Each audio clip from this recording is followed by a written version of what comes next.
Hi, my name is Jeff Gaisley, and I'd like to welcome you to the video on chemical dependence. I hope you enjoy it. When most people think of addiction, they think of physical addiction. But for our purposes, I want to broaden that definition a bit.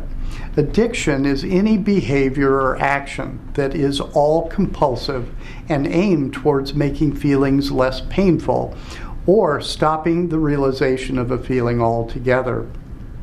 It eventually has self-destructive ramifications, but people continue to demonstrate addictive behaviors, often despite the negative consequences. So addiction is much more than just the physical abuse of a substance. It can include any activity that has self-destructive consequences over time. We are going to be discussing physical addiction, emotional addiction, and compulsions in general. In some ways, these are distinctly different things, and in other ways, they are very much the same. The main thing I want to look at in all of this is the idea of balance. To be able to talk about chemical dependence, it is essential to know how the brain and the body work, so I'm going to give a brief thumbnail sketch.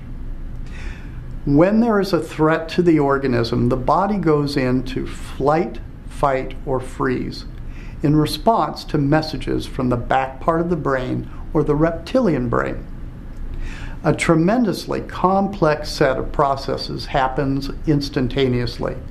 The heartbeat increases, the pupils dilate so that one can see any kind of threat on the outside in the periphery. The hands tend to sweat, and the muscles become taut and ready for action. Insulin and adrenaline pump into the system, and all non-essential functioning is put on the back burner automatically. If a person needs to eat, the body won't notice the hunger if someone is pointing a gun at them. The body goes into fight or flight immediately.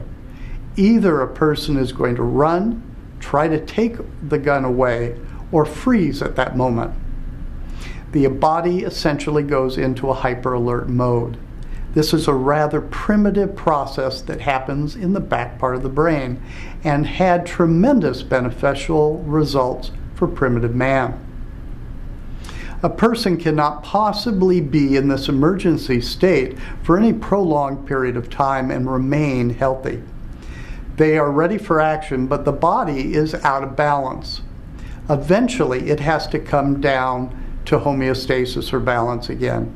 Everything healthy has a sense of balance, even if that balance is dynamic, like breathing. Breathing in and breathing out. One goes out of balance and then back into balance.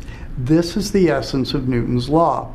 What goes up must come down in an equal and opposite reaction.